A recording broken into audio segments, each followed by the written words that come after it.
Good evening, everyone, and welcome to BT's Fly Tying Friday. Tonight, the 23rd of January, we have the good fortune of welcoming our friend Barry Webster, and he'll be at the vise wowing with some of his patterns. And our weekly tip will include some tips on parachute hackles, and we'll talk about that in length. But anyway, we're the BDs from Boise, Idaho, and let me bring our good friend Barry in here and we're just going to make him the featured person so that we can read an introduction about him. Barry Webster lives in Farmers Branch, Texas, a Dallas suburb, with his wife Teresa. He has two grown daughters and a college-age granddaughter who is his best fly tying and fishing buddy, along with his golden retriever Wally. He retired from the IBM Corporation after a career in technical sales management. Barry holds a BS and MS in mechanical engineering from Texas Tech University. He's a licensed professional engineer in Texas. Previous to IBM, Barry worked for a consulting engineering firm in Houston. It was called Lockwood, Andrews, and Newman. Barry has been active in the fly fishing area by serving on the boards of the Fort Worth Fly Fishers. He was a tying director, and on the board of the Dallas Fly Fishers. He's an active member in both clubs. He also served on the board of directors for the Texas Council of FFI. Barry also previously served on the board of directors for Fly Fishers International, where he chaired the membership committee and served on the executive committee. He is currently on the Fly Tying Board of Governors, where he is one of the whip finish editors and on the Buzz Busick Library Committee. Barry has been active demonstrating fly tire at several FFI expos, Sawbug Rendezvous in Mountain Home, Arkansas, the TRW Fly Fest in Fort Worth, the Northwest Fly Tires Expo in Oregon, and the Texas Fly and Brew Fest in Dallas. Barry is also a member of the Roadkill Roundtable, a group in the Dallas-Fort Worth area that has been tying together since the early 70s. Tonight, let's welcome Barry to the Vice. It's all yours, my friend. Thank you, Al. Always a pleasure to be on your show. I try to make it every week, miss it occasionally, but this is usually how I spend my Friday evenings. Um, I'm going to tie a couple of flies tonight, but really, this is going to be more about techniques than it is particular patterns. I kind of picked two patterns that are favorites of mine to tie, but we're going to talk about dubbing loops and split thread loops. And both of these flies use that. So if you've been doing this for a while, almost everybody knows how to do the traditional dubbing loop. And I'll show that in a second here. But there's a philosophical discussion that you can get into about traditional dubbing loops where you make a loop of thread and either use your fingers or some device to put in there and then put materials between the two threads and then wrap that around the fly body to achieve some effect that you're trying to do. There's another way of doing that, which is to actually take and split the thread. And I, I hang out with a group of guys that you get off into the esoteric fairly quickly on this thing. But I had a conversation earlier today with my friend Dutch, and we were talking about traditional dubbing loops and split thread loops. So I thought I'd just kind of lay out my view. And this is one of the fun things about fly tying is that there's probably 15 different answers to anything you're talking about, and 14 of them will probably work just fine. But it's what works for you and what your preferences are. But when I start looking at traditional dubbing loops versus split thread loops, a couple of things come to mind. It's kind of I was taught in my career how to do strength and weakness evaluations on, comparing two different things. So I kind of did that. With the traditional dubbing loop, there's twice the thread strength because you've got two loops of thread in there. So obviously that's enhancing the strength of the thread. With a split thread loop, you're splitting it in half. And so by definition, it has less strength than a traditional dubbing loop. There's some discussion about whether when you split the thread, do you actually weaken the integrity of the thread? I'm not sure there's any exact answer to that. I think it obviously does probably weaken the thread to some degree, but whether it's a problem for what you're doing, you have to make those decisions. One of the advantages of the traditional dubbing loop, if you think about it, I've got a dubbing loop going and I put material in the dubbing loop, and I really can put a whole bunch of material in there, start tying it on, and when I decide, oh, that's enough, I can just tie off that double dubbing loop and stop there. There's a difference with the split dubbing loop because it's in there and then bound up into the loop, and you really have to apply all the material that you put into that split loop. So maybe something that you have to thinking about. If you do a split thread loop, you're always cording up the thread. And if you've got things coming in the next step where you want a more flat thread, you're going to have to remember to uncord it. Probably relevant when you go to do a whip finish, for instance. You don't necessarily want the thread really corded up when you go to do a whip finish, because I don't think it's quite as strong as what it would be if your thread was a little more flat. So when you're doing a split thread loop, you may have to do a lot of cording, uncording as you go through the tying of the fly. With a traditional dubbing loop, if you've got a device like one of these, you can use it to put in there, pull it tight and everything, but you've really got to pay quite a bit of attention to managing the material that goes into the loop. Some people apply a sticky wax, like I know Al's got a brand of the Overton's Wonder Wax, which if you haven't seen it, Al's wax is wonderful.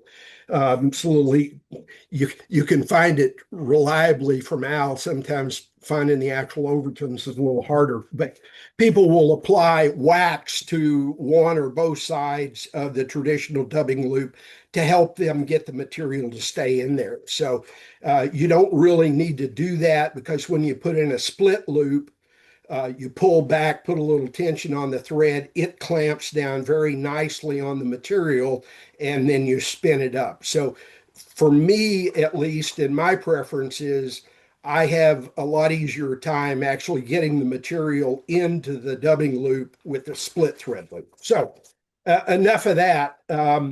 One of the things that is very, very important, particularly or when you're talking about a split thread dubbing loop, is you got to worry about the thread you're using. It has to be splittable. Probably obvious, but bears saying.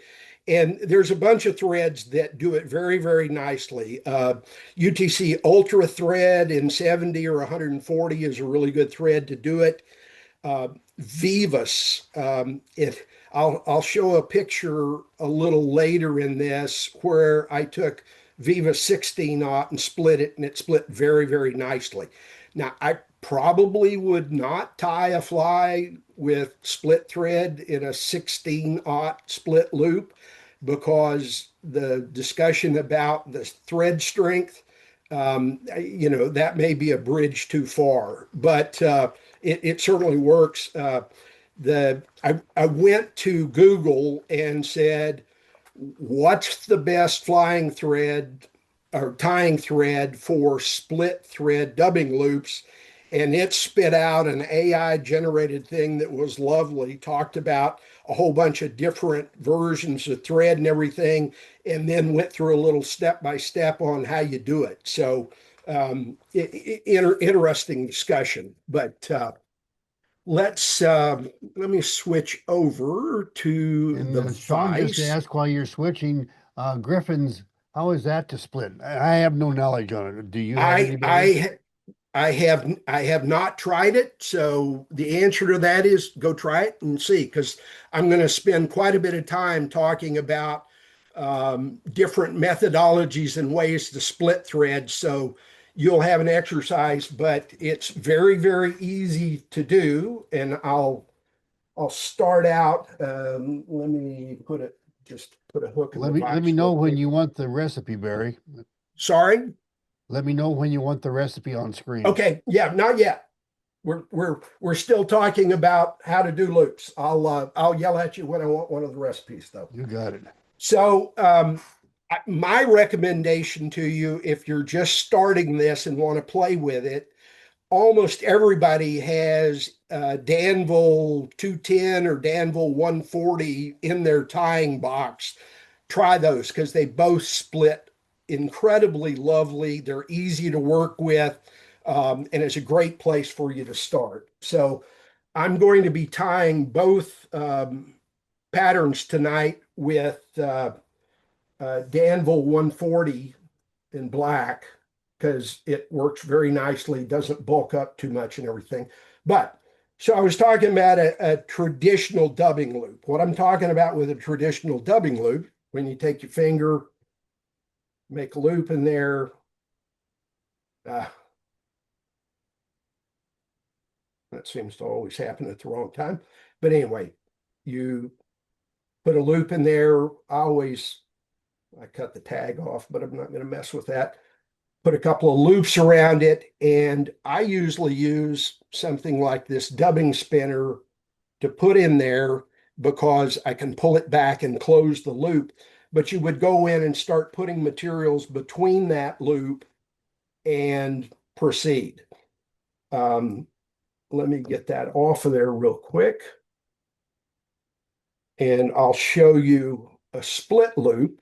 And if you just want to play with this a little bit, grab your hook, put it in the vise. And the first thing you're going to have to do is flatten the thread. And everybody knows that if you're a right-handed tire, you apply, one turn of twist to the thread every time you go around the hook. The easiest way to figure out which way that you need to flatten the thread is attach it and just let it sit there, and the bobbin will begin to spin and unflatten the thread.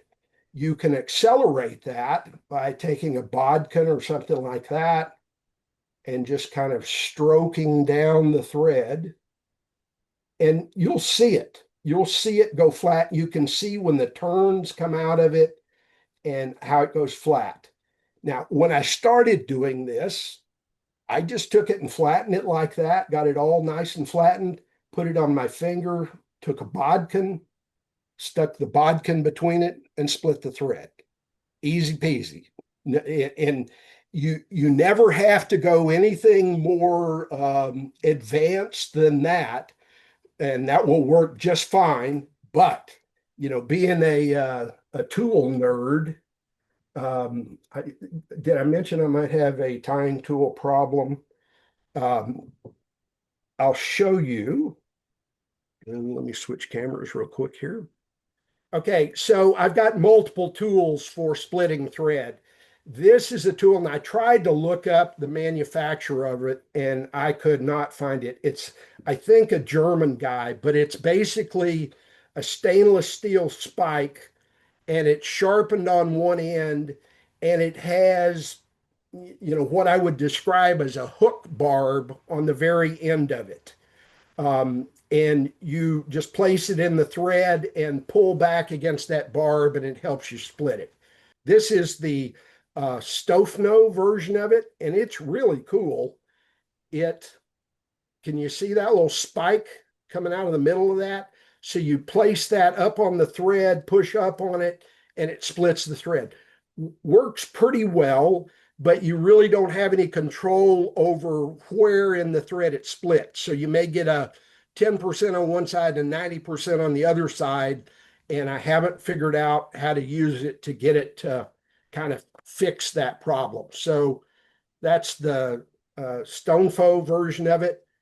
But if you're going to go spend money on something, this is the one you ought to go spend money on. It's a Smhaen thread splitter. I think you can get them for about 35 bucks or so. And I don't use anything else anymore because this thing is so good. It's got a little nub right on the end of it, and it goes 360 degrees around it, and it's got kind of a Sharpie's edge, a cliff, if you will. And so you take that and pull it against the thread, and it will split any thread. I'll show you a picture. Somebody remind me. I'll show you a picture of the Vivas 60 knot that I split with this without very much difficulty at all. So, okay, let me move forward. It's very simple. It's got a CDC body, a elk or deer hair wing, some rubber legs, and then a CDC thorax. And it works very, very well around our waters. I will make a comment on this. I said on the thread on this, just recommended 10-aught Vivas. I would suggest that you not try this initially with 10-aught Vivas. It splits lovely, but it's a pretty skinny split on each side of the thread, and therefore, if you're worried at all about how this thing's going to hold together, I might try it when I first start this with 140 Danville or something like that. I also ran across somebody that had done a pattern just recently that they were doing split thread loops and they were using GSP. Now I haven't tried that because I only saw it about 2 days ago, but they were raving about GSP and said that it splits lovely. So go try that on your own time. So back to the vise, and hopefully this one doesn't zoom in on me all the time. I'm going to go ahead and throw a hook into the vise. And the first thing I always do when I put a hook in the vise is I crush the barb. And I think I said in there that this is a 3X or 4X streamer hook. I think this is actually a 2XL streamer hook. You could certainly tie this on larger dry fly sizes, a 10 or an 8 or something like that. I think it would be a lovely hook to use for this. I just tie them on streamers because I got a lot of streamer hooks probably. But anyway, so we're going to get started on this. But before we do that, I want to talk about methodologies to collect the CDC that I'm going to put into the split loop for both the body and the thorax on this. Okay, there's multiple ways you can do this. When I first started messing with this, everybody probably recognizes what this is. It's a sticky pad, a Post-it note. And when I first started on this, and it really is with the other fly that I was doing that I used this with. But a Post-it note is a really remarkable device for allowing you to capture materials. And when we're doing CDC in a split loop, we obviously, this is a nice piece of CDC that I'm going to use. We obviously don't want the rachis to be a part of this. Now, could I do this by simply tying in, the tip of the CDC and palmering it around and everything? Yep, sure could. That would work. I think this makes a much buggier looking body when you do it this way. So one of the ways you can do this is take the seat. Well, right, stick that down. take the CDC fibers and lay them with the rachis just slightly off of the Post-it note, and kind of use your fingers to go in there and press the CDC down against it. And you probably want it a little more dense than that. And so you can come in and get multiple CDC feathers and put them down there. And you can come into that. You can pick up the Post-it note, take some, I use razor scissors because I think they work very well, and run in there just inside the rachis and trim that off. What that leaves you with is a patch of the CDC, and hopefully you've stuck the rachis out far enough that you can come in with a clamp. And there's a whole bunch of styles of clamps. This is a stone faux clamp. This is a magnet clamp that I got from my local office display store. And you basically come in, take this, grab the fibers right on the side. I'm not going to do a very good job of this because I'm trying to hurry through it.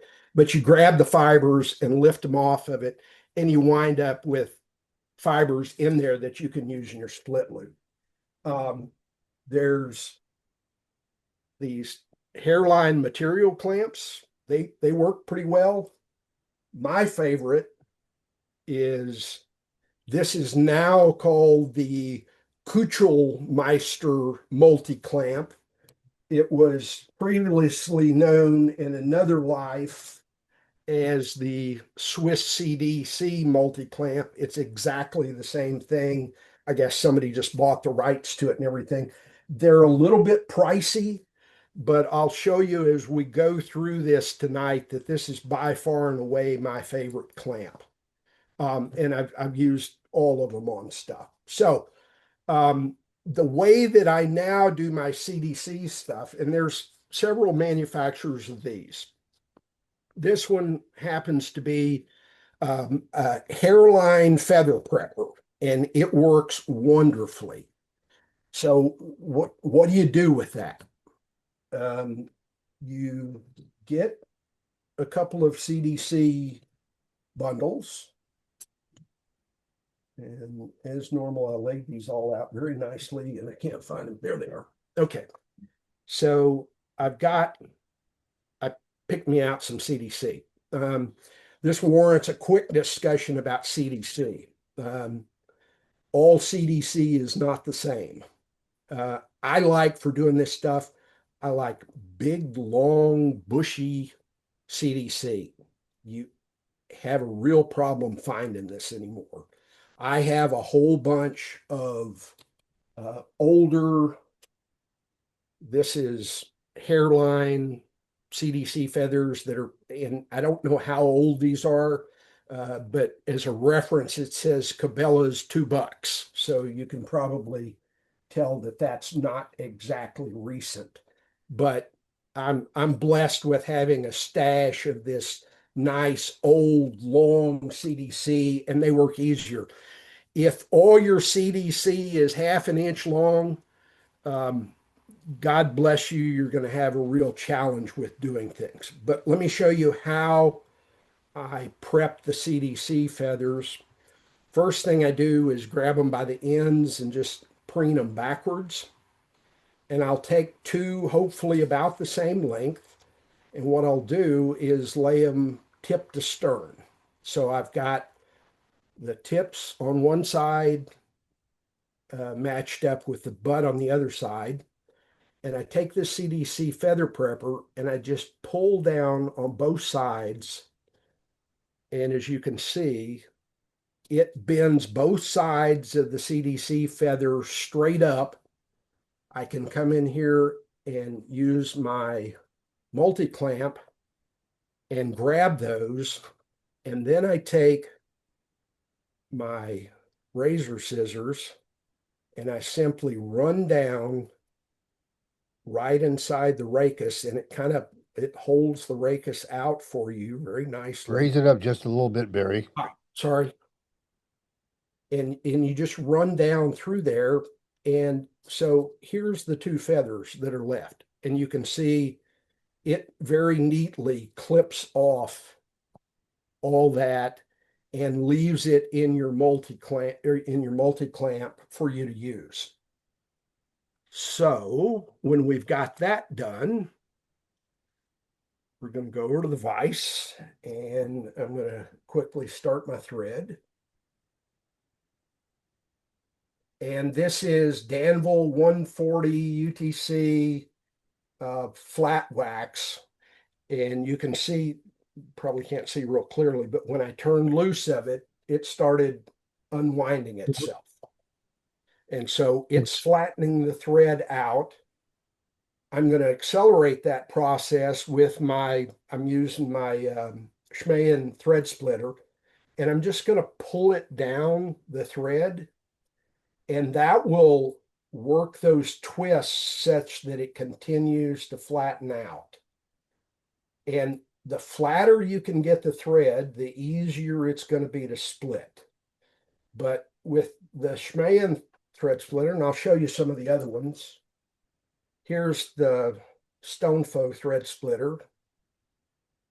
I put it up on there, push, and that's what happens. Sometimes it misses. And it doesn't consistently split the thread there, but you can see it split that thread.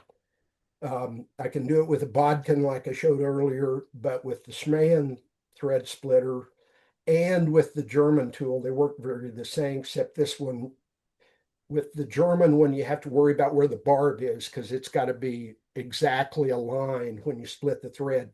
This one has the little barb on the end 360 degrees around. So you simply pull it through the thread, and sometimes the thread doesn't split quite as nicely as you'd like. This really has like two halves to the thread. And ideally, you get it right down the center of it. And sometimes you can pull it apart like this and kind of play with it to get it in there.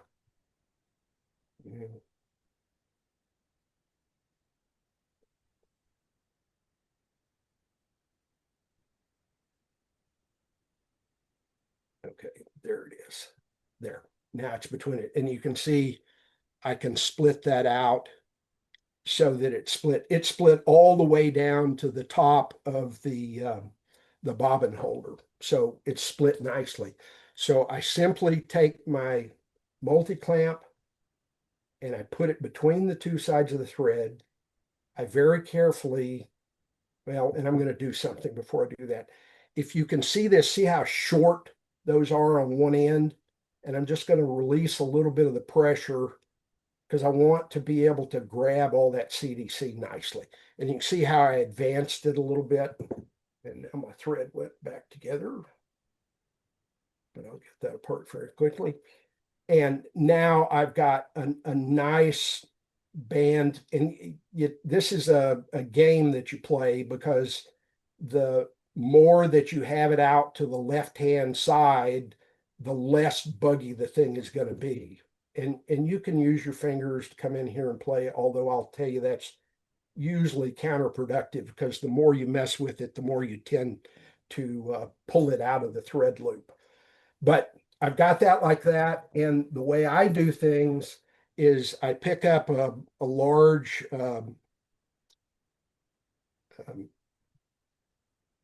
whip finish tool, put it in there, and grab the bobbin and spin the bobbin. And you're going to, you see half of it fell out. I'll go on. That's because I plucked the thread as I try to show something else. But I'm going to continue spinning that up, and you can see as you pull on it, see how that cords up and grabs it. So I'm going to really make sure I've got that in there because I don't want that stuff to come flying back out.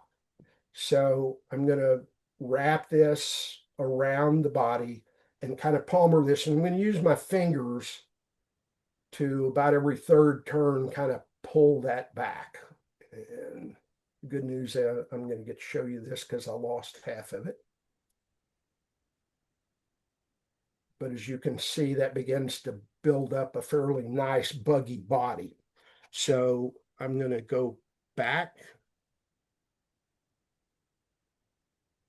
to my feather prepper and take 2 more CDC strands, kind of lay them into, or toed ahead, and put them in the feather prepper, and I just pull down on that feather prepper until the rakuses slide in there. And as you can see, it gives me a real nice batch of CDC. And I kind of press on the clamp to make sure it's grabbing it real good, but it pulls out of there. The racus is nicely above it. I'm going to stick my scissors in.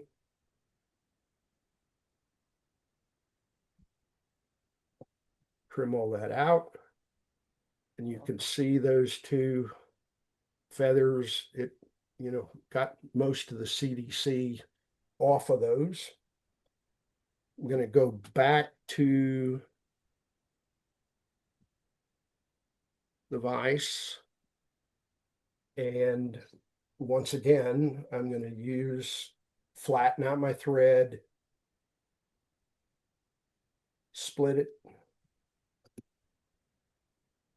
put the clamp in there, grab the CDC, and I'm going to keep good pressure on it this time, so hopefully it doesn't flop out on me. But I'm going to spin the bobbin, and you can see that starts to twirl up. And when this is spinning, it's spinning all the way back down to the spool of the thread. So all of that is twisting up. And when you kind of give it a little twist or give it a little tension, you can see, and you just watch it till it's nicely bound up in there. And again, every couple of wraps, I'm going to take my fingers and bring that back. And so you can see I'm just creating a big buggy floppy body on there. Okay. Now, at this point in the time, I'm going to take a couple of wraps around that, and I'm going to build a thread base all the way back up to the eye of the hook. And I'm doing this because the next thing that I'm going to put on is a wing. And if you don't have very much thread on there or have just a bare shank on it, you'll have the dickens keeping the wing up on top of the fly because it'll tend to roll around as you go through this next step. But I'm going to take and below me, and I'm not going to spend a whole lot of time explaining this because everybody knows how to grab. This happens to be elk hair, which I like quite a bit. You could certainly do it with deer hair. Either one would work just fine. But I got a clump that I cleaned out. I'm going to grab a hair stacker, drop it in there real quick, tap that down, make sure all the stuff's kind of cleaned out of that. And I'm going to take a wing and come in here, and I want it to go to about the back of the hook. I'm going to put about 3 wraps around there, and then I'm going to pull straight up. And then I'm really going to crank down on that pretty good. I'm going to come in and hopefully gather all those fibers up. And I'm going to tie them down going towards the eye of the hook, because the next thing I'm going to put on after this is some rubber legs. And it's really nice to have something in there as a foundation to lay your rubber legs against, so you can kind of get them on the sides the way you want them on the sides. And I'm just building a real nice base in there. Then I'm going to come in with my scissors and clip all this goodies off as close as I can. And there's always one outlier down there. And before I get up there and bind this down, I'm going to get up and clean that out as best I can, because I have a tendency to get junk around the eye of the hook, and it winds up being very difficult to get the tippet in there. So I'm just going to quickly bind all that stuff down. So I've got a nice clean base in here, and you can see my wing is for the most part setting right up on top of the fly, which is exactly what I want. I'm going to put legs on this. You can use any kind of legs on this you want to use. We've kind of developed a local preference for something called perfect rubber legs, and I've got some somewhere. I'll show you. Well, anyway, it's called perfect rubber. You can find it in almost all the fly shops. I like it because it's really nice material, and it has a little floating capability. So when your bug's in the water in there, the legs tend to kind of float up a little bit. But I'm just going to cut off a little piece of that. And I'm going to come in here, and I want my legs to come back to about there. So I'm going to tie them in on one side. I'm going to take it, hold it on the other side, and measure about the same length. Hold it there in place and tie it in. So I'm tying it in on the other side of the fly.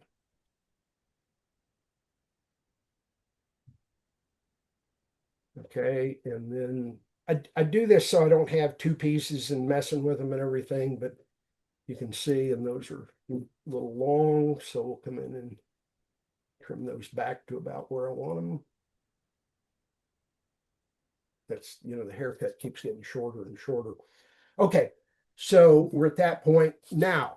Time to go back and put some more CDC in. And the fun thing I think about this particular bug is you can play with all the colors and combinations and mixes on the CDC all that you want to, but you can come in, and so here I've got a kind of a light olive CDC like I was using, but I've got a kind of medium done one as well. So I can take those, and the trickiest thing of this is you really want them to be about the same length, because if not, you waste a bunch of the CDC. But I'm just preening both of those back, and then I'm going to come in and lay them head to tail. Grab the two ends of that. And the nice thing I like about the Hareline feather prepper is, depending on how long your CDC is, you can do a very short section, or you can, get out here and maximize the length of it, and you do exactly the same thing. You just basically pull it down until it pops up the fibers. You come in with your multi-tool, grab them, pull them out, take your razor scissors in there and slice right down inside the rachis. And sometimes you'll get the rachis too close to the multi-clamp in there, and you'll have trouble getting in there. Just take a bodkin and come in here and stick it between the clamp and the rachis, and push the rachis up to get it out the distance that you need it to, so it's easy for you to work with. Now, those are a little too close for me, so I'm going to take a little pressure off the clamp and just gently use my fingers to extend those a little bit. So back to the vise.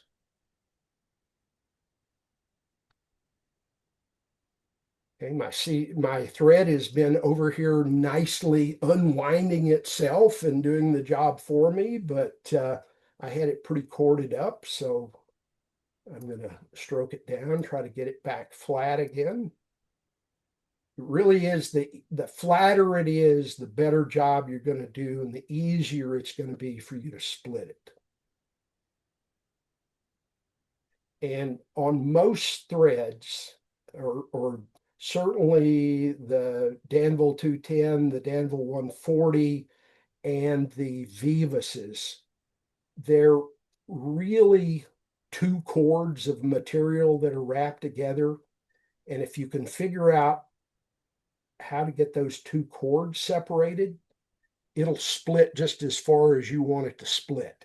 If you're in between one of the strands and are having trouble, it won't open up very much. It's probably because you didn't do a perfect job of getting between the two cords that are in there. So you may want to play with it a little bit, but this is something, the more you do it, you'll figure out, I've gotten, it's almost muscles memory for me at this point. But stick the multi-clamp in there very carefully, let your thread grab all the CDC. You got to make sure you keep tension on it back here to keep it pulled tight. Take my whip finish tool, stick it in there, and I'm just rotating that bobbin and letting it cord up. And the nice thing about these bobbins, you can spin them really fast, and did you see how that corded itself up very nicely? And again, as we were talking about the differences between the traditional and the split loop, you've got that fiber in there in the middle of the cord wraps on your thread. So does it weaken the thread? It almost has to some certain extent. But on this fly, it's buried way down deep inside of the abdomen and the thorax, a bunch of CDC. I think the loss of thread strength is probably not an issue for you. But anyway, I'm going to come up here and take the CDC. And again, I'm going to kind of push that back with my fingers. I'm preening it back as I'm going.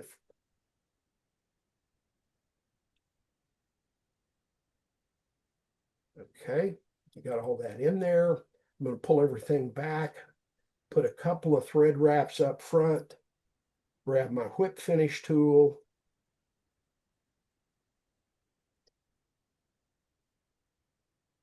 sneak in there and do a whip finish underneath the front legs, and it kind of holds everything up real well.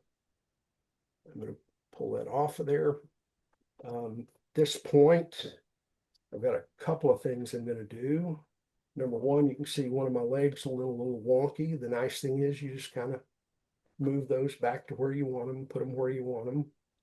And the last thing I'm going to do is I'm going to give this a little haircut underneath because I kind of want it to lay right down on the surface of the water.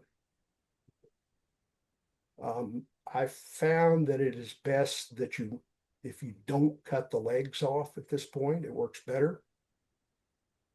But anyway, that's the completed fly. And I would treat that with a little frog's fanny or whatever your favorite CDC treatment is. And you can see that is a very, very buggy looking fly. And the bass around here just go a little bit nuts over them. Barry, it's a gorgeous fly and it's buggy looking as well. That's wonderful. Yeah, so let me stop at this point, see if anybody has any questions. I know the guys tease me because I tend to tie pretty fast. And, even when I'm trying to slow down to explain all the steps, I'm sure it comes across as very fast. So, Hey, on the clip, you said you used a lot of them, showed us that one. It was your favorite. Talk to us about why and what's different about that one that makes it your favorite. say that again, Joel, compared to what? The other, No, the other the clips for the CDC when you Oh, okay, sure. Yeah, I'll be glad. why is Options that one device. particular one your favorite? Yeah, the Kugelmeister. I'll, if you'll let me defer a little bit, it really became my favorite because of the next fly that I'm going to tie. And I'll explain why. But if you'll look at, you can see how this, number one, it's a heavy duty spring. So it really grabs the material. And if you think it isn't going to grab it quite enough, you just put your fingers here and kind of push together. And I haven't found anything that this doesn't do just a wonderful job of pulling off. You could grab a feather, um, just a rooster hackle or something, preen it out, grab it with this stuff, and then just pull, and it would strip it off the rachis very, very nicely. There's a lot of other clamps. This is a good heavy duty clamp, but it's not quite as precision. And this is, $250 from the office store. So, and this is, I think, close to $50. So, you may want to take that into consideration. But there's a bunch of other ones out there. This is the Stonefoe clamp. It's made out of some kind of plastic. It works very well. It grabs real well, and you can use your fingers in there and press and get it and everything. It doesn't have the profile that this one does. The Hareline tool has a profile that you can get in and use stuff. And again, on this next fly, you'll see why that's important to me. But the Hareline, in this, it came in a set of 3 of them. I've got 3 of these boogers of different sizes, and they work pretty well and everything. It's a little harder to get real good pressure on pulling stuff off. So I think the Swiss CDC clamp has an advantage over these guys. But I played with them all. I've done it with all. When I first started this, I started out with a simple bulldog clamp, which is the round metal tube with the 2 steel plates in it. Worked fine. There's nothing that I can do with any of these that you couldn't do with that. So if you're a gearhead tool freak like me, you go after this stuff. If you just want to be cheap, you can do everything that I'm doing, everything that I mess with very simple tools, which I think is one of the advantages of this technique. Okay, are we ready to move along to the next one, Barry? Yeah, I think we are. This is probably a very familiar fly to a lot of folks. It's the Polly Roseboro Casual Dress, from books that Polly did, or it's E.H. Roseboro, but his nickname was Polly, and it's called Tying and Fishing the Fuzzy Nips. Kind of a neat book. There's 3 or 4 editions of it. They're all very similar. The newer ones probably have better pictures and stuff, but they all work just fine. So, but this is a fly that he designed, and the first version of this book was like 1938. So this has been around for a long time. He designed it as a trout fly for like the Oregon waters and stuff like that. I will tell you that this is my most favorite fly in the world. So the guys will tell you when I start out fishing, they've kind of gotten to the point where they don't ask me what I'm starting with, because about 98% of the time I'm starting out with a casual dress and something else. And so it's a fairly simple fly. You can see that it's muskrat and black ostrich really is all that's in this fly. Now, I use a little lead weight on mine, and the one I'm going to tie, I'll do that too, because I like them to sink very nicely. But there's a real secret to these. Let me see if I can fix this. So that's what the fly looks like when you tie it. That's what it looks like when it gets wet and in the water. And the muskrat is a very, very nice soft fur.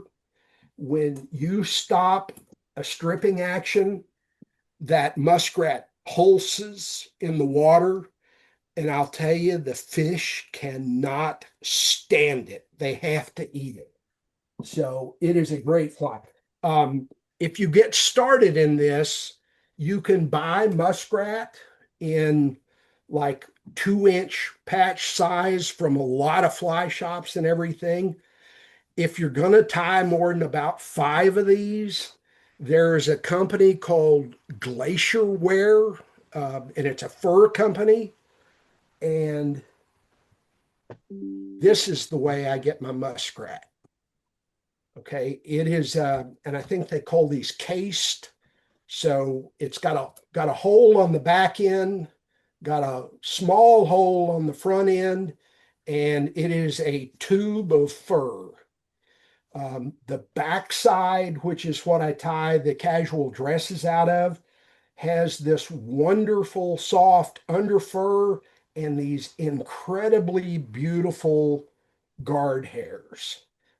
You'll see how they come to play in the fly, but the underside of it also has guard hairs. They're very short and pretty flexible, not particularly usable and stuff. You could tie a casual dress out of it, but I don't think it looks as good.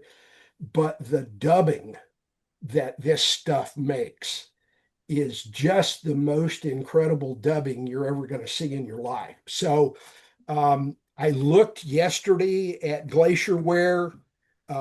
You can order a muskrat pelt for $8.95. Wow. That they have a couple of ranges of it. I would suggest you splurge and get one of the 9 to 12 or the slightly bigger pelts that I think the biggest one they got cost $15.95. Now, your biggest thing is you're going to want to total it up so you get, you're going to get charged for shipping, and the furs are so light. My friend Jack Gillis one time ordered some rabbit skins from them, and I think he got enough rabbit skins for half of Dallas County, and they were like $5 a rabbit skin. So I've ordered fox pelts, muskrat, all kinds of things from them, and have been very, very pleased with the stuff out of Glacier Wear. So if you're going to tie many of these at all, go splurge and buy some, get you a couple of pelts or so from Glacier Wear, and you won't have to worry about it. So go ahead and put a hook in, and I use like the equivalent of a TMC 201. I like the curved shank on these. I just think it winds up acting beautifully on these. And so I tie these in all sizes. I tie them from probably a 2 down to a 14 or so. And really what it's doing is here it's imitating minnows. And so I've got all kinds of different sizes of minnows, so I tie the casual dress in all kinds of different sizes. So I'm going to get started on this. I do like mine to sink.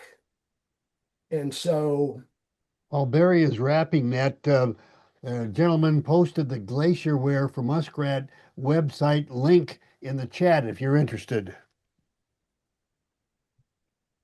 yeah, so don't buy all the muskrat. You'll screw it up for me. All right.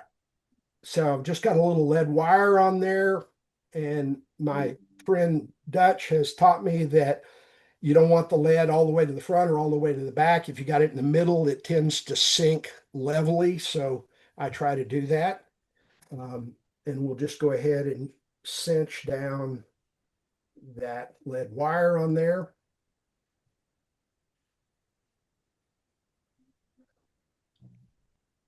Okay. And let me switch my view over so you can see my muskrat, and you'll get a kick out of this. This is what's left out of one of those massive pelts of muskrat. So I may have tied 1 or 2 casual dresses out of this. But for the tail, we're going to want to reach in here and the guard hairs get progressively more dense and longer towards the middle of the back. And so I like, you can see I've kind of got a V in here because I've typically cut the tail pieces out of this center. But for the tail piece, all I'm going to do is reach in here, grab a little pinch of the fur, cut it off, and I'm going to pinch it between my fingers, and I'm going to stroke out as much of that fluffy stuff as I can. And you can see I've got a good deal of underfur there. Don't throw that away. Put that in a little bucket or something, and that becomes the dubbing that you use for the body of the casual dress. So I've got this preened up. So we're back at the vise. I've got that. The guard hairs are preened out to the back. I'm going to take it, bring my thread back to the back, and I'm going to quickly pinch down on that and wrap that back. And you kind of want it so it's sticking out straight in the back of the fly. I am going to cheat just a little bit if I find it. And I've got a bag here.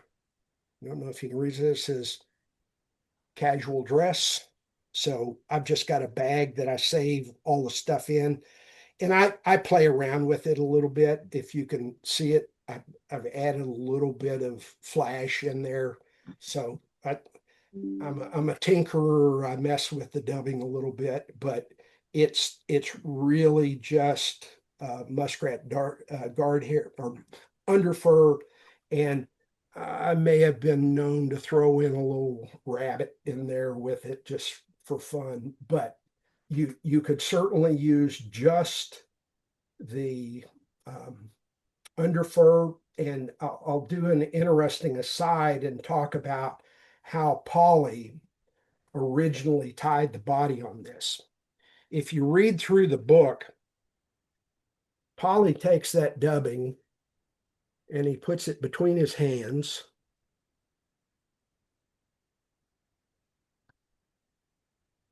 And he does that to it.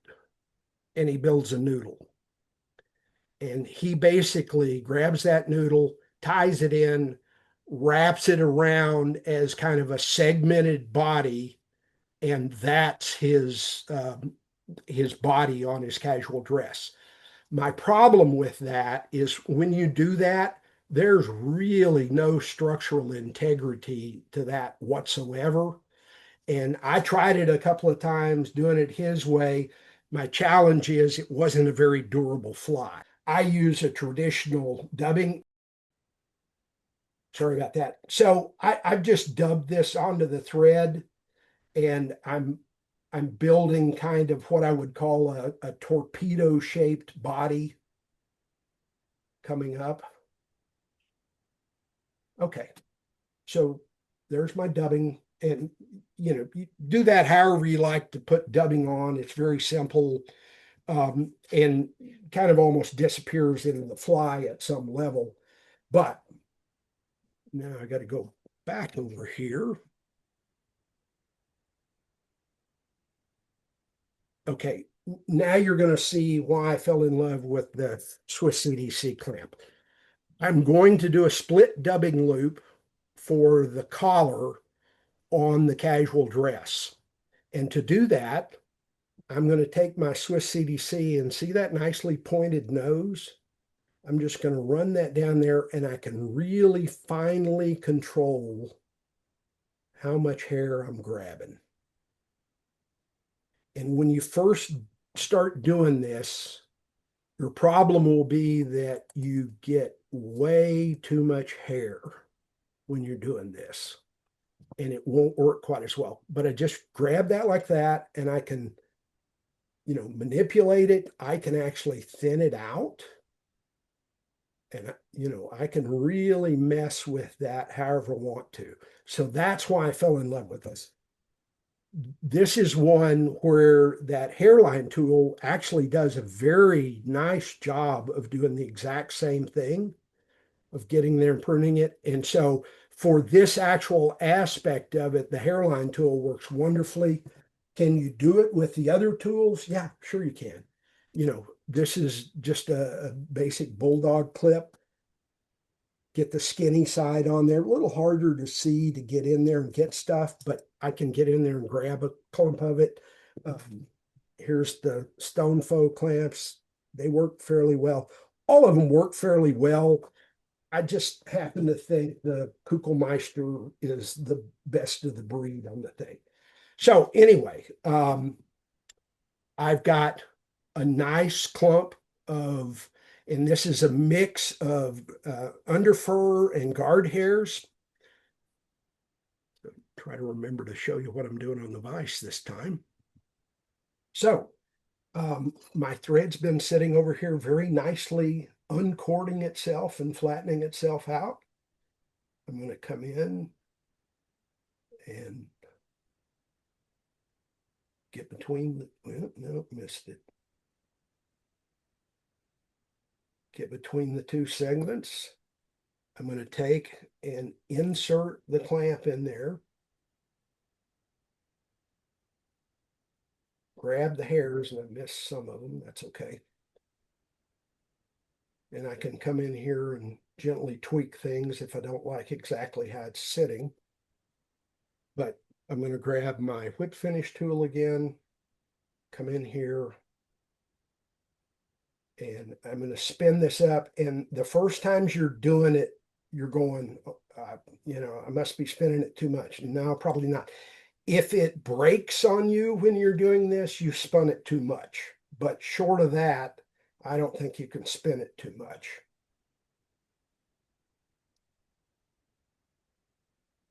And you can come in here and kind of use your fingers, and anything that didn't get stuck in real good, you can preen out. But I'm going to come in here and I'm going to palmer this on there. And you really need to be careful about preening it back out of the way, because otherwise you're going to have just this massive fluff ball on your hand. But I keep preening it out.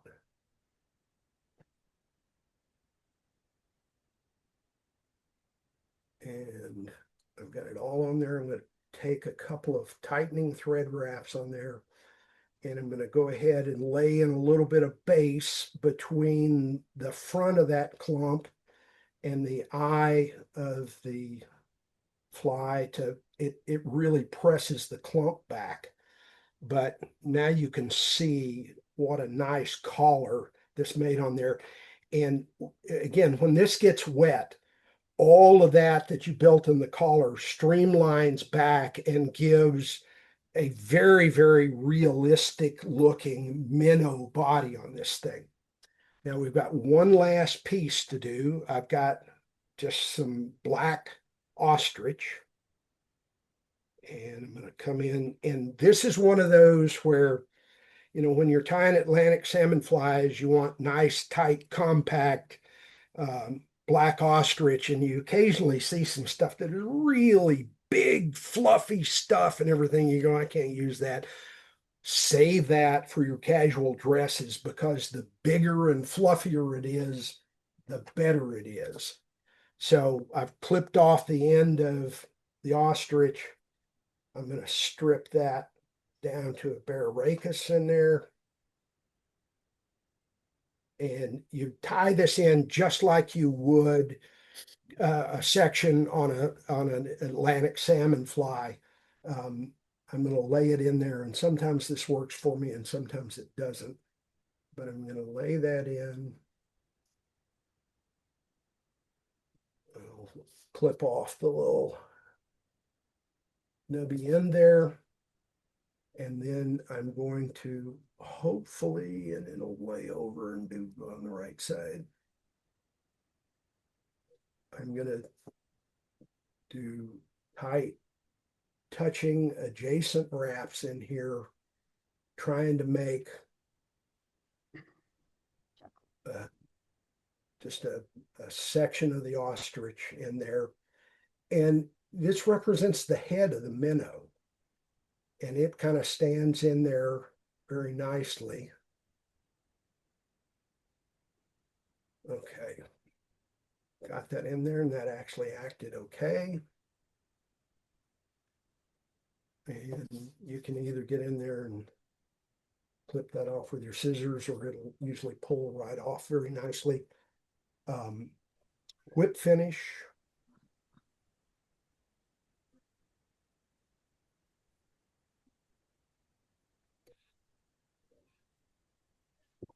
And that is the casual dress. Just love that thing. And Barry, I have to tell you, that is one of my top three subsurface flies, and Yep. has been since the 80s when I met Polly a long time ago. So, questions? Great fly. We do have a couple of comments in the chat. Moscow Hide and Fur has it. There is a web address there for it. Glacier, also they have their web address there. If somebody wants to pop over and get those two web addresses, I do a lot of business with Moscow Hide. Great place. Barry? Bill asked if mink will work. I haven't tried it, but since it has the underfur and the nice long guard furs, I would think that it would work wonderfully. I've tied casual dresses out of red fox, coyote, Australian possum, any fur that's got a nice soft underfur and nice stiff guard furs, you can tie in this.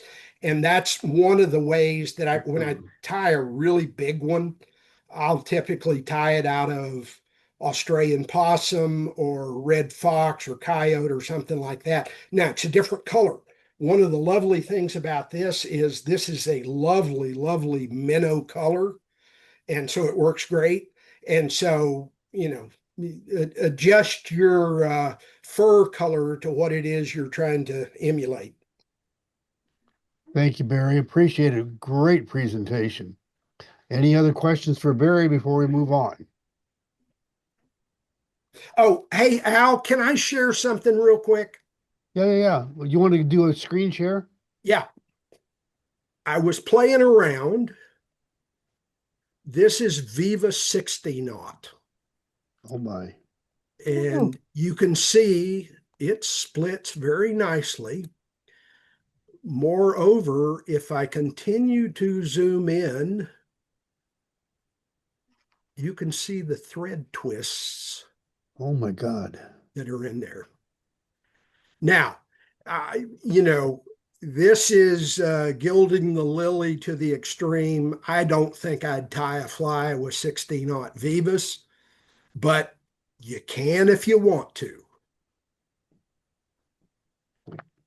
Very good. Thank you, Barry. Appreciate it. Anything else for Barry?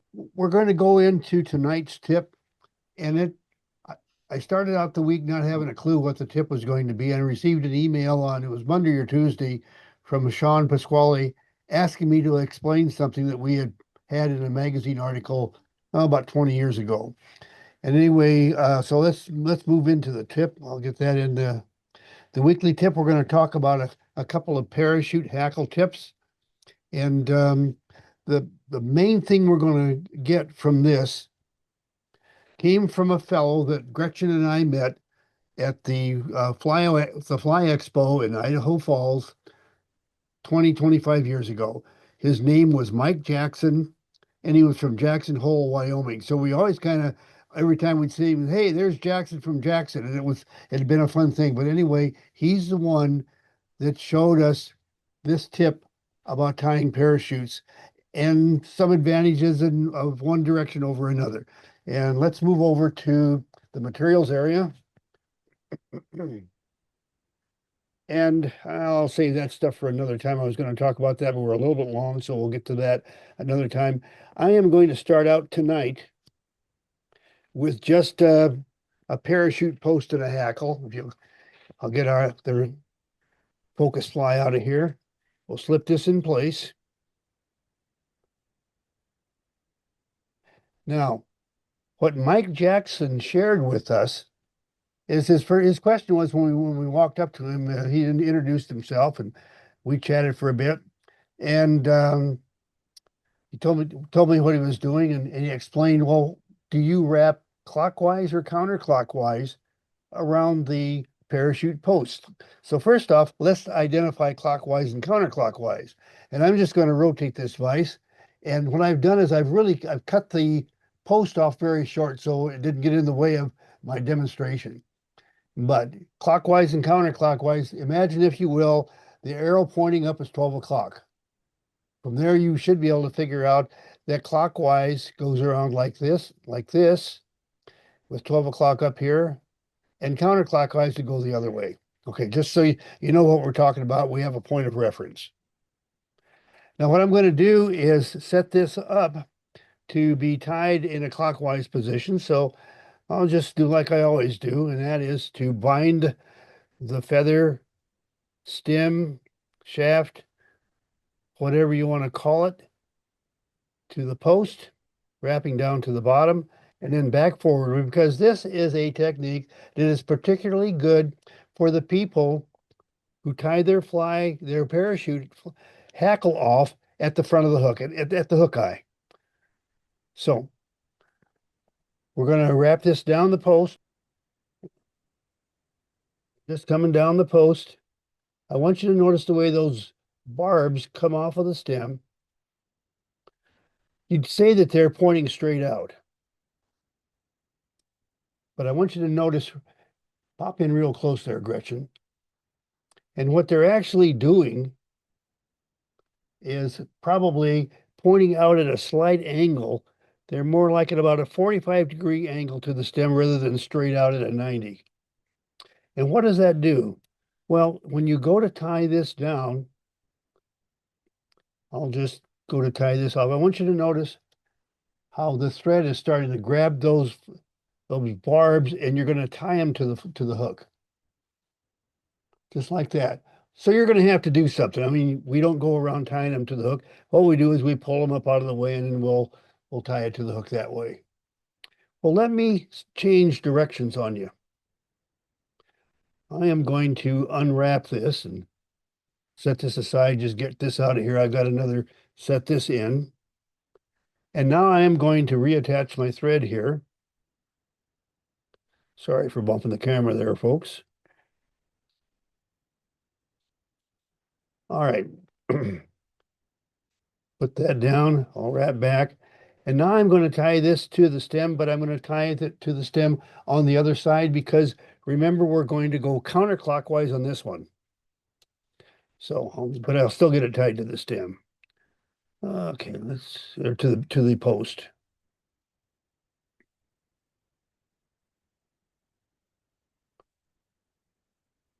There we go. I like to get that right at the top of the post, no matter which type of wrap I'm making.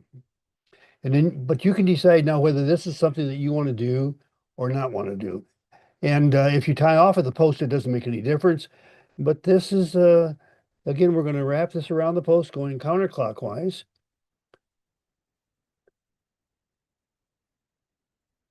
Okay, I'm just going to catch that right there.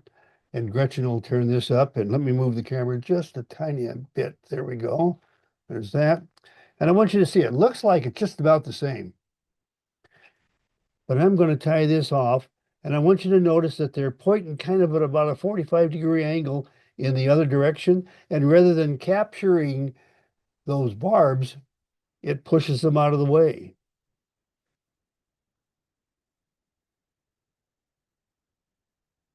And that's the tip from Mike Jackson from Jackson. That's a Jackson from Jackson tip.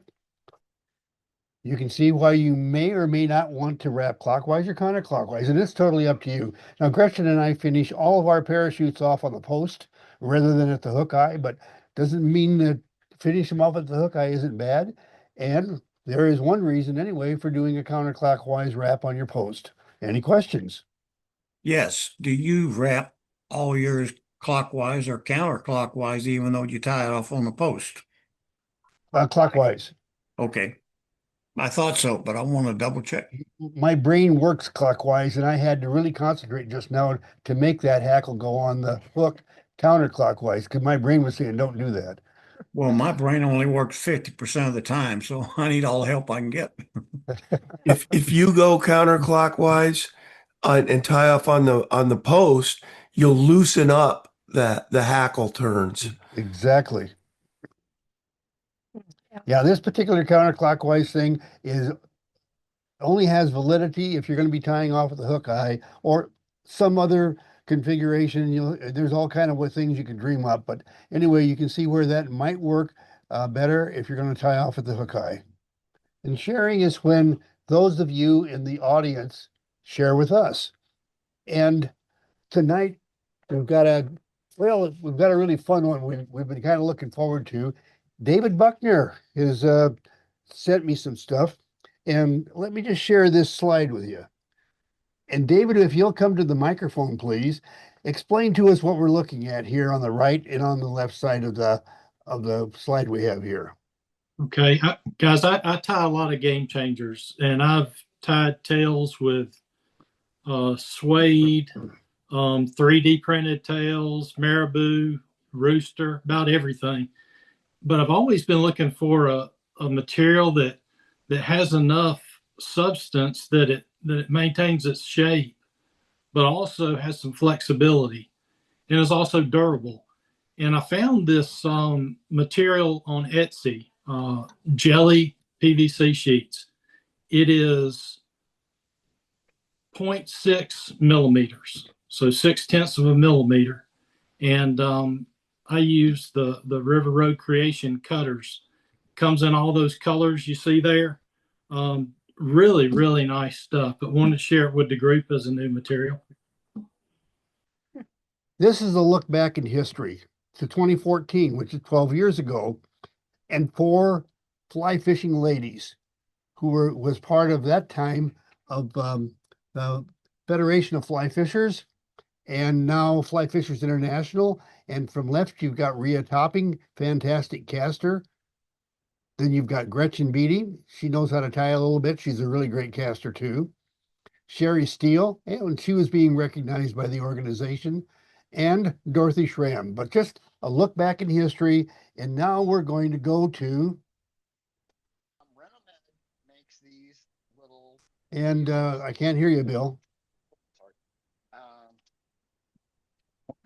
Sorry about that. Renomed makes these little tweezers, and I saw a demonstration where they were making stripped pearl, as slick as you can be. Just takes about 2 seconds, and you've just stripped yourself a peacock herl or a feather. So Oh. how are the tips different? Yeah. And well, this is why I was holding on to it, but yeah, it's slick as a snug bug in a rug. That's it right there. How cool. That's it for tonight, folks. Thanks so much. It's a wrap until next time. Next time will not be Friday. This coming Friday, Gretchen and I will be at the Boise show. So we will not have a Fly Tying Friday, but we'll probably do a live stream from the show floor. But that's it for tonight now, folks. Thanks so much for joining us. So 2 weeks.